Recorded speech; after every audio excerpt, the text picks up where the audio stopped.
Seigneur, tu m'as séduit, c'est pourquoi je me donne à toi. Oh Seigneur, tu m'as séduit, c'est pourquoi je me donne à toi. Pour toujours, moi je veux te suivre, toute ma vie je veux te suivre. Pour toujours, moi je veux te suivre, toute ma vie je veux te suivre. Pour toujours.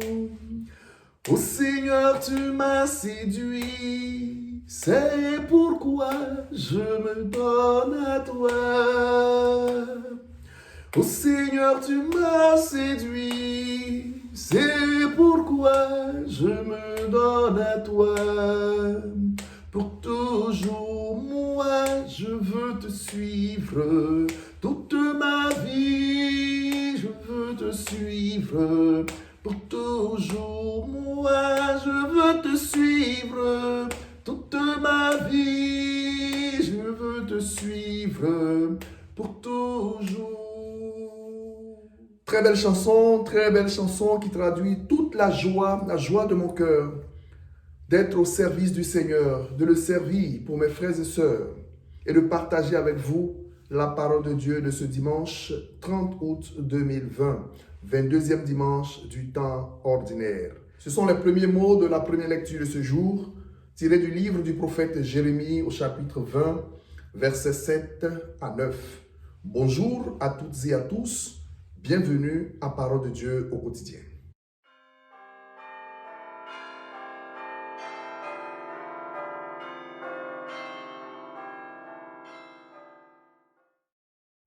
Rappelons brièvement le passage de l'évangile du dimanche dernier. Jésus avait posé une question à ses apôtres. Au dit des gens, qui suis-je? Ils avaient répondu, pour les uns Jean-Baptiste, pour les autres le prophète Élie, pour d'autres encore le prophète Jérémie ou un autre prophète. Très bien. Et pour vous, qui suis-je? Qui avait répondu à cette question? Pierre. Tu es le Christ, le Fils du Dieu vivant. Cette belle et profonde réponse de foi plut au Seigneur, car Pierre avait touché à l'essence même de l'identité de Jésus, le Christ, le Fils de Dieu. Et pour cela, Pierre avait reçu les éloges de Jésus. Jésus l'a élevé au rang de premier pape de l'Église en lui donnant les clés du royaume. Tu es Pierre, et sur cette pierre, je bâtirai mon Église. Et les forces du mal, les puissances du mal ne l'emporteront pas sur elle. Tout ce que tu vas lier sur la terre sera lié dans les cieux. Tout ce que tu vas délier sur la terre sera délié dans les cieux. Et l'évangile de ce jour, tiré de Saint Matthieu au chapitre 21, verset 27, qui fait suite à l'évangile du dimanche dernier, nous offre une scène tout à fait différente.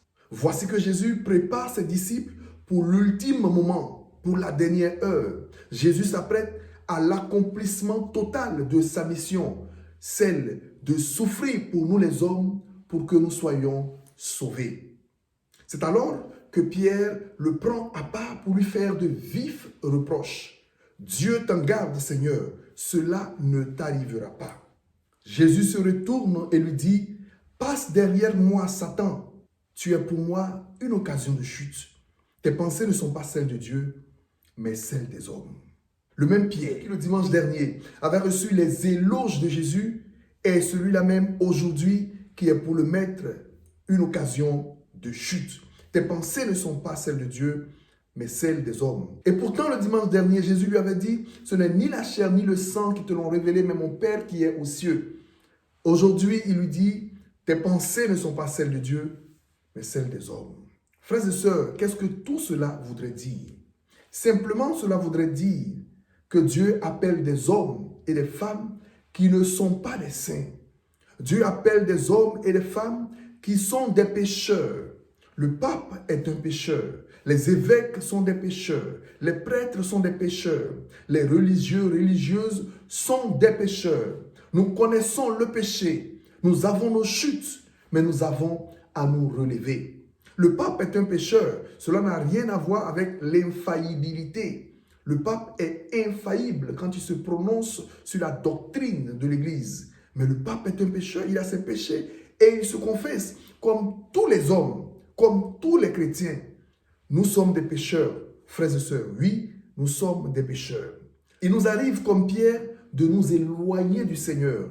Il nous arrive comme Pierre de penser comme les hommes au lieu d'avoir le cœur et l'esprit fixés sur le Seigneur. Malgré les fautes de Pierre, le Seigneur ne lui a pas retiré son amour. Il ne lui a pas retiré sa confiance. Le même Pierre qui a la passion a trahi par 3 fois le Seigneur est celui-là qu'il a choisi pour être le premier des papes.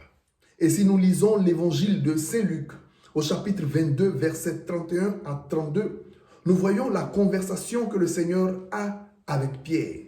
Le Seigneur même dit à Pierre qu'il a prié pour lui afin que sa foi ne faiblisse pas.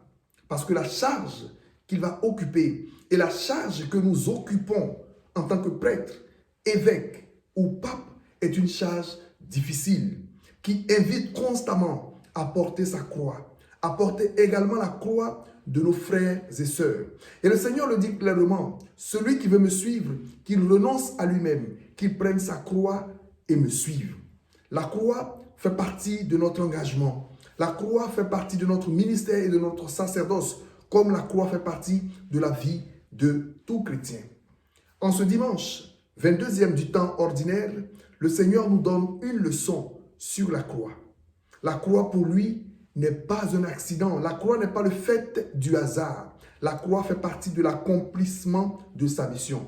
Pour vous aussi, mes frères et sœurs, et pour nous, les consacrés, la croix peut être objet de salut. La croix embrassée avec amour, espérance pour le Seigneur et pour nos frères et sœurs dans la souffrance peut être objet de salut.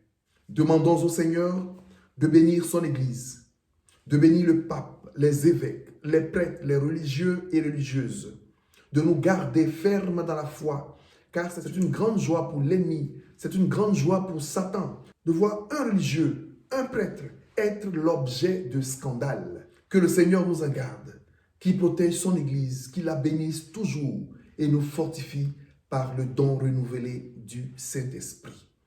Je vous souhaite à toutes et à tous, chers amis, chers frères et sœurs, un très bon dimanche et que Dieu nous accorde à tous sa grâce au nom du Père et du Fils et du Saint-Esprit. Amen. Bon dimanche à toutes et à tous et nous nous revoyons le vendredi prochain dans Parole de Dieu au quotidien, si Dieu le veut. Au revoir.